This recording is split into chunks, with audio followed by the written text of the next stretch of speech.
Greetings, Zombie Slayers. S1ippery Jim here with a new high round strategy guide, this time for Riese. And you're seeing here the World at War opening screen with the severed fingers and the eyeball and all that stuff is a little bit more badass than the Black Ops version. And what I'm going to do here is something a little bit different.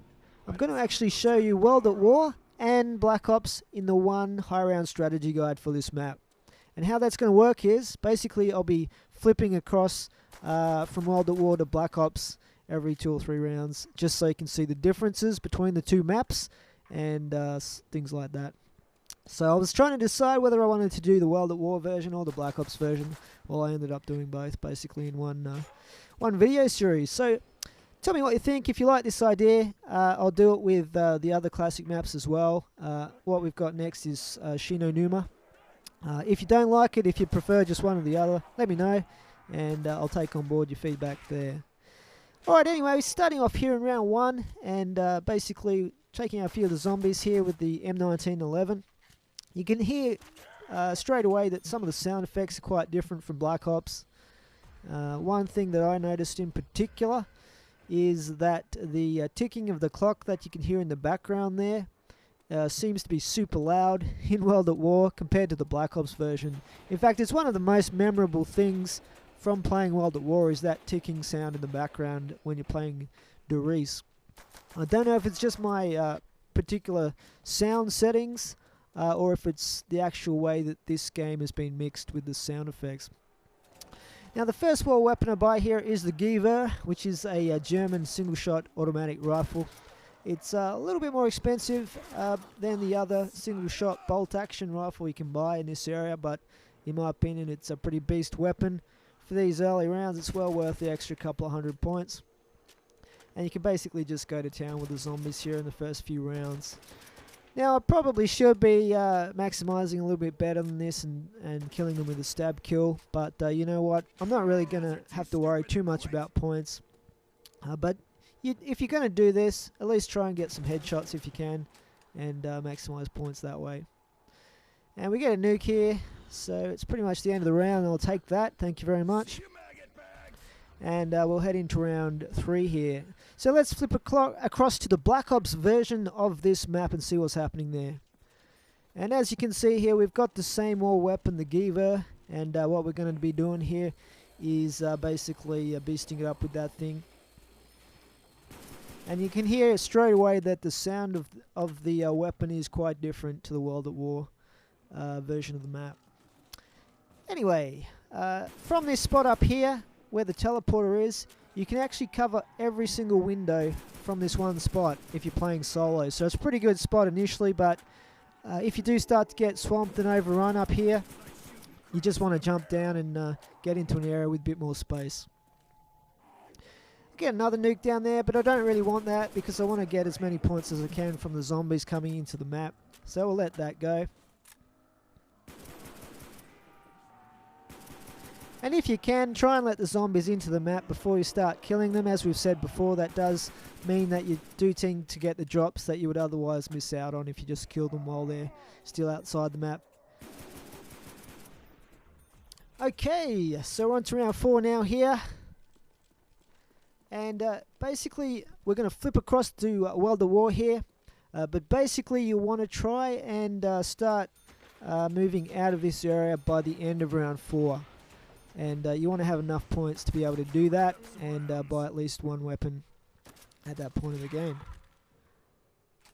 So, as per any basic zombies strategy, you really want to leave a crawler at the end of those rounds where you're going to start buying things or hitting the box or turning power on and things like that, so that you're not going to be in danger of rushing into the next round and having to do it mid-round.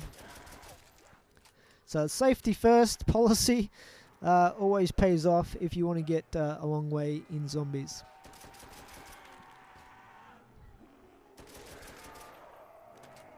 Now hanging back in this area of the map, in this spawn area, it's probably got the most room for you to maneuver, and you can do a kind of mini circle strategy around this area a little bit. You just have to be careful, and what we're going to do is run down the side here and try and line them up with headshots. They'll line up nicely here if you stay to one side, and just keeping an eye on that window behind us so we don't get a zombie jumping through and nibbling on our backside there. And once you've got them in a nice line like that, you can basically just get your headshots and your double shots and your triple kills and whatnot. And looks like we've only got 1 or 2 zombies left here. So what I'll do is maybe leave 1 zombie. Just get a few more points off this window. And then we'll be moving through. Now, I always leave via the Thompson room, which is up these stairs here. And the reason for that is, basically if you're going to buy a wall weapon, you want to buy the Thompson early on, because that's going to give you more points than what's in the other direction, which is the trench gun. And you want to build up your points early on in the game. Mind you, the trench gun is good for taking out the dogs, but it's not going to give you so many points early on. And we turn on the power switch here.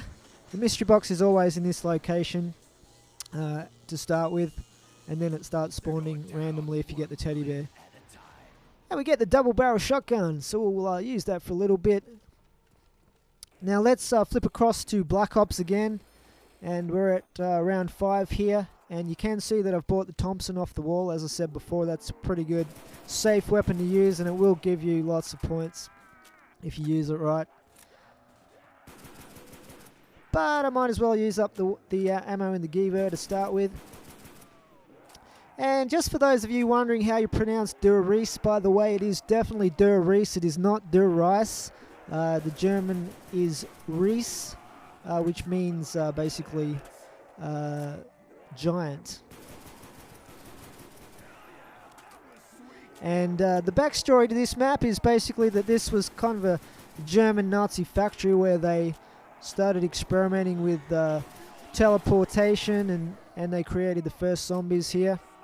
And if you listen to the radio Easter eggs throughout this map, it gives you all of the major backstory to zombies, and how Samantha became what she is, how the Hellhounds were created, all of that stuff. It's well worth doing if you're interested in the backstory, to go through this map and play the numerous radios that you can find throughout here. If you're interested in finding where those radios are, let me know, I'll do a video on that, but I'm not going to do that in this particular strategy.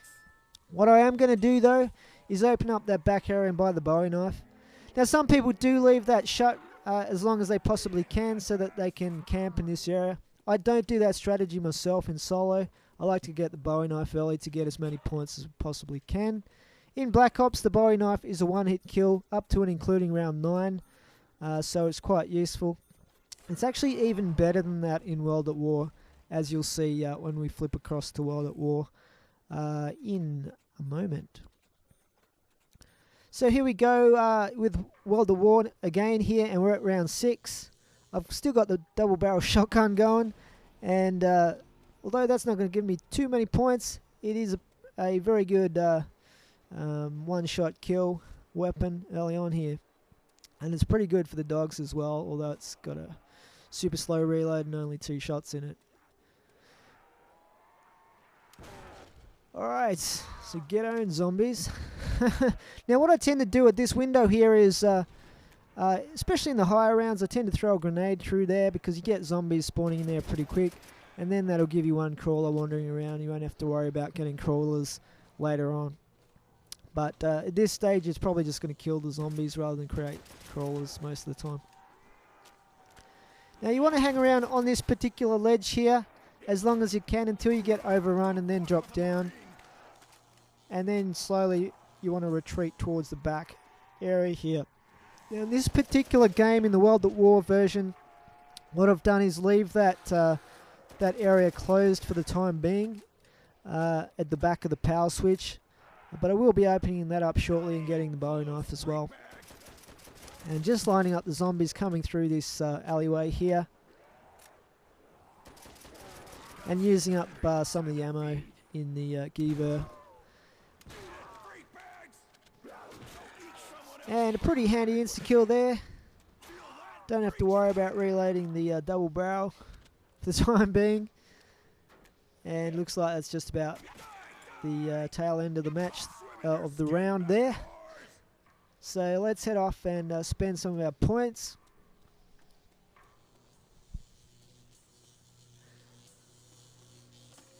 And we'll see what we can get out of the box here, because the double barrel is probably not going to cut it too much longer. And we do get lucky there, and get a decent weapon. And this weapon is obviously unique to the World at War version of Der Riese. You can't get this in the Black Ops version. I wish you could. Trust me, it's a brilliant weapon, the MG, and it does give you loads of points. It's got a reasonably quick reload for a heavy machine gun, and it's got loads and loads of ammo as well. So I probably even prefer that to the Browning, which is one of the other heavy machine guns that you can get in the World at War Zombies maps. Okay, so we're just going to finish off this crawler here, and this point I'm just going to get a few extra points off the windows prior to the round starting into round 7.